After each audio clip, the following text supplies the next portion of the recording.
God's plan is always better than us, and we just need to understand that. We realize that, and we give him the glory. Today we're in James chapter 4, verses 15 through 17. Instead, you should say, if the Lord wills, we will live and do this or that. But as it is, you boast in your arrogance. All such boasting is evil. So it is sin to know the good and yet not do it. We understand that it is God's will. Whatever happens on earth is God's will.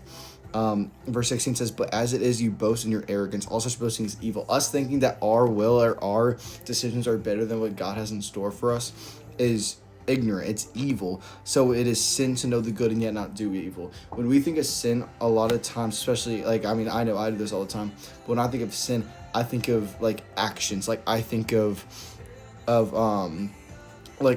I think of gossip. I think of doing things, like cheating, whatever it is that you're doing, like lying, stealing. Those are things I think of when I think of sin. But this is talking about sin is knowing the good but doing the evil, choosing to do the evil.